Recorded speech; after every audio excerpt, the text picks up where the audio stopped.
इस पवित्र पवित्र दिन में खुदा बाप तेरा स्वागत करते हुए अपने हाथों को हम उठाते हैं। हसीरू विच गांदे जावांगे, बादशाह जलाली साडे विच आया है। रूच नचावे नचांगे गावांगे, बादशाह जलाली साडे विच आया है। अपने हाथों को उठाओ, थैंक यू जीसस, और खुदा बाप से कहो परमेश्वर आज इस पवित्र दिन में खुदावन मैं सिर्फ डालियों के साथ ही नहीं, अपनी ज़िंदगी के पवित्रताई से, अपनी डेडिकेशन समर्पण से भी तेरा स्वागत करता हूँ। मेरे हृदय में आए, मुझे छुएं, अपने दोनों हाथों को उठाएं और रिसीव करें खुदावंद की ब्लेसिंग्स को। तुम आशीषित हो अंदर जाते वक्त, बाहर आते वक्त, बैठते वक्त, उठते वक्त, अपने बिजनेस में, अपनी जॉब में तुम्हारी जमा की हुई चीज़ें आशीषित हो। तुम्हारे सिर पर कभी तेल की कमी ना हो, कभी अभिषेक तुम्हारी जिंदगियों से कम ना हो। तुम्हारे वस्त्र सदा उजले रहें, पवित्रताई की तुम में कमी ना हो। खुदा बाप तेरी भलाई के लिए तेरा शुक्र करते हैं। इन वचनों को सुनने से यह आशीषित और कभी भी सेम न रहे, प्रभु यीशु मसीह के पवित्र नाम में, आमीन आमीन आमीन। हालेलुया।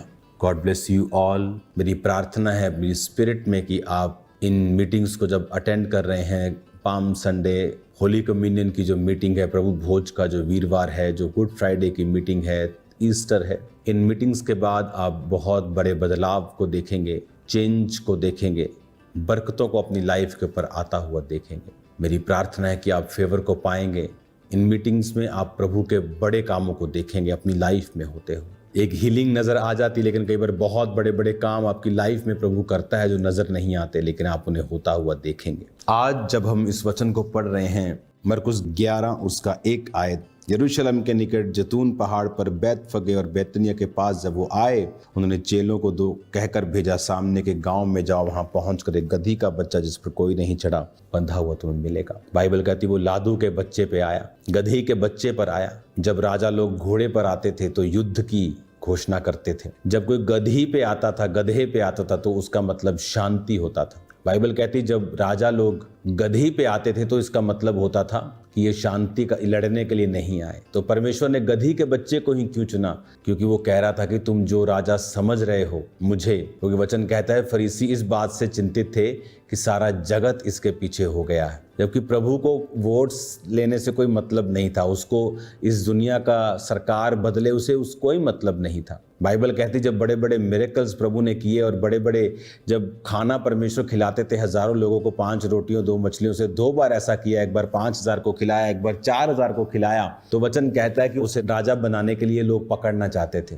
जब यीशु मसीह को मालूम होता था कि ये मुझे राजा बनाने के लिए पकड़ना चाहते हैं, क्योंकि उन्हें लगता था कि ये ऐसा जन है जो अपनी प्रजा को खाना दे सकता है, ये ऐसा जन है जो अपने प्रजा को चंगा कर सकता है, ये ऐसा जन है जो अपने प्रजा को खाने का इंतजाम कर सकता है, रोटी दे सकता है, ये अपने प्रजा को सुख दे सकता है, मुर्दे जिंदा कर सकता है। There is no one better than him as a king. हम इसे चाहते हैं कि ये राजा बने, लेकिन जब यीशु मसीह को मालूम होता था कि ये मुझे पॉलिटिकली यूज करना चाहते हैं, तो वचन कहता है कि वो वहाँ से निकल जाया करते थे और प्रार्थना में पहाड़ों पर चले जाया करते थे। क्योंकि यीशु मसीह का राज, वो कहता मेरा पृथ्वी का नहीं, मेरा स्वर्ग का राज्य है। मैं स्वर्ग के राज्य को पृथ्वी पर स्थापित करने आया हूँ। छोटा करने की कोशिश कर रहे थे परमेश्वर को कि क्रिश्चियन लोग बढ़ जाएंगे, ये अपनी वोट बैंक चाहते हैं। परमेश्वर नहीं चाहता, परमेश्वर नहीं चाहता। बहुत लोग सोचते हैं कि इजराइल जो हमला करता है फिलिस्तियों के ऊपर, लोग बच्चे वहाँ मरते हैं कि प्रभु की इच्छा है। प्रभु की इच्छा ये नहीं है, प्रभु की इच्छा ये नहीं है। वो नहीं चाहता कोई मरे, शैतान चाहता है। परमेश्वर का वचन कहता है अपने दुश्मनों को माफ करना, लो स्पिरिट रखना, दीन स्पिरिट रखना, नुकसान ना पहुंचाने वाली, कबूतर के समान बनना, सांप के समान बनना बचने के लिए, कबूतर के समान बनना हार्मलेस होने के लिए। तो वचन कहता है कि जब यीशु मसीह आ रहे थे गधी के बच्चे पे, यानी वो शांति का समाचार देने के लिए आ रहे थे। आज आप देखें बहुत से अमीर लोगों के घरों में शांति नहीं, रिचेस्ट लोगों के घरों में शांति नहीं, परिवारों में इतनी उनके भसड़ मची है, खराब हुआ पड़ा सब कुछ। मैं आपको बता नहीं सकता क्या हालत हुई पड़ी है उन लोगों की जो लोगों के लिए आइडल्स हैं। लेकिन अगर आप उनके घरों में एक झलक मारेंगे तो आपके अपने घर आपको ज़्यादा अच्छे लगेंगे। इतना मुश्किल है उनके परिवारों को सरवाइव करना, अंदर इतनी फाइट्स हैं उनके कि वो सिर्फ दुनिया के सामने ही बस सेलिब्रिटी हैं। तो इसका मतलब क्या है? इसका मतलब ये है कि उनकी लाइफ में अगर जीसस नहीं है, पीस नहीं है। वो गधी के बच्चे पे आया कि वो कहता है मैं शांति का समाचार देने के लिए आया हूँ। तेरे परिवार में शांति नहीं, मैं तेरे परिवार में शांति को लेके आऊँ। तेरे बिजनेस में सफलता नहीं, मैं तुझे सफलता दूंगा, मैं शांति दूंगा। हर चीज़ में तेरी ज़िंदगी में शांति होगी, मैं वो शांति तुझे दूंगा, मैं शांति का राजकुमार हूँ। लेकिन आज जब हम डालियों से तो उसका स्वागत करते हैं, लेकिन हमारे हृदय उसका स्वागत करने के लिए तैयार नहीं है। अगर इनमें पाप है, व्यभिचार है, चोरियां हैं, चकारियां हैं, चलाकियां हैं, चुगलियां हैं, निंदाएं हैं, तो आपके हृदय में या तो शैतान रह सकता है या परमेश्वर रह सकता है। अगर आप अपने हृदय में परमेश्वर को एक्सेप्ट करना चाहते हैं तो अपने हृदय को खाली करें और उसे कहें प्रभु मेरे जीवन में आ, पाप रहित उसे करें। अपने आप को समर्पण करते हुए प्रार्थना में, फास्टिंग में एक धर्मी जीवन, क्रिश्चियन जीवन जीते हुए प्रभु को पुकारें। फिर देखिए वो आपकी लाइफ में क्या करता है। जब प्रभु यीशु मसीह उस घर में थे जहाँ दाखरस कम हो गया था, शादी वाले घर में, तो वहाँ बेइज्जती होनी थी, लेकिन जीसस वहाँ थे तो वहाँ इज्जत हुई। कहते वाह तूने अच्छा दाखरस अब तक रख छोड़ा था, वाह मज़ा आ गया। अगर वो अपना एफर्ट लगाते तो क्या करते? साथ वाले गांव में जाते, किसी शॉप में जाते, दुकान में जाते, 2-4 घंटे लगते, क्योंकि इमरजेंसी थी, अब कोई तैयारी तो थी नहीं, इतने में बारात चली जाती। बहुत से लोग दुखी हो जाते, निराश हो जाते कि अब लेट हो गए। मान लो आप खाना खा रहे हैं, आपने खाना खा लिया, आप खाना खा रहे, खाते खाते सब्जियां खत्म हो गई, थोड़ी सी एक सब्जी खत्म, 4 सब्जियां, उनमें से 3 सब्जियां ही खत्म हो गई। अब आप ये थोड़ी करेंगे चलो बाद में खाते, अब खा रहे हैं, आपको चल ले आया यार एक सब्जी से खाते हैं। जब आपने खा लिया तो बाद में बोले कि 3 सब्जियां और आगे, आप नहीं खा पाते। जब बाद में दाखरस आता तो क्या होता? वो लेट होता, क्योंकि इंसान का एफर्ट था, लेकिन वहां प्रभु ने एफर्ट किया और पानी के भरे हुए मटकों में दाखरस पैदा कर दिया। यही मैं कह रहा हूं, जब प्रभु यीशु आपके जीवन में होंगे तो वो प्लान करेंगे। मास्टर प्लानर है वो, मास्टर प्लान करेंगे वो आपकी लाइफ में। बड़े बड़े अच्छे अच्छे देशों में जाओ, प्लेन से आपको घर दिखेगा जैसे किसी ने प्लेन से उसको एग्जीक्यूट किया होता है कि पूरा परफेक्ट, एक एक घर, एक फिर लाइन, ये सीधी सीधी।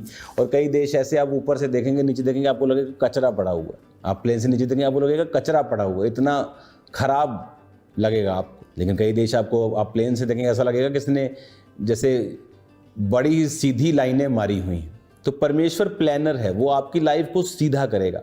आप नहीं कर सकते, ना तो बल से, ना शक्ति से, बल्कि उसकी आत्मा के द्वारा। लेकिन जब आप प्रभु को अपना जीवन देते हैं, आपकी लाइफ में वो होता है, आपको नहीं मालूम कहाँ कब किस चीज़ की। उस मैरिज में जानबूझ के तो उन्होंने दाखरस कम नहीं किया होगा, मे बी कुछ गलती हो गई, मिस कैलकुलेशन हो गई। तो बहुत सी सिचुएशंस आपकी लाइफ में होती हैं, कई बार आप नहीं चाहते लेकिन आप उन सिचुएशन में फंस जाते हैं, कई फैमिली की वजह से, किसी की वजह से, किसी की मिस्टेक की वजह से।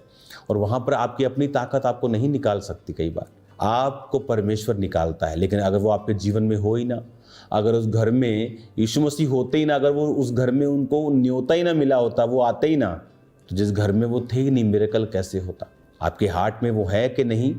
अपना हृदय साफ करके उसे बुलाएं, उसे पुकारें, उसे कहें प्रभु देख मैंने अपने जीवन में सब छोड़ दिया, ये चोरियां, चकारियां, पाप, व्यभिचार छोड़ दिया, तो मेरे जीवन में आ। जब वो आपके जीवन में रहेगा फिर वो प्लान करेगा, योजनाएं बनाएगा, आपको अकेला नहीं रहने देगा। प्लान करेगा आपको शर्मिंदगी से बाहर निकालने का, बीमारी से बाहर निकालने का, तकलीफ से बाहर निकालने का, ऊंचाई पे लेके जाने का, मास्टर आपको सक्सेसफुली आपको आगे लेके जाने का, एक्सीलेंट आपको स्पिरिट देकर एक्सीलेंस में वो आपको आगे लेके जाएगा। लेकिन अगर आपकी लाइफ में वो होगा ही नहीं, फिर वो कहीं नहीं कर पाएगा, कुछ नहीं कर पाएगा, कहीं भी आपको लेके जाने ना पाएगा।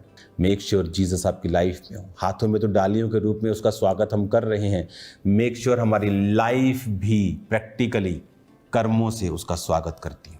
Once again happiest palm Sunday आप सबको।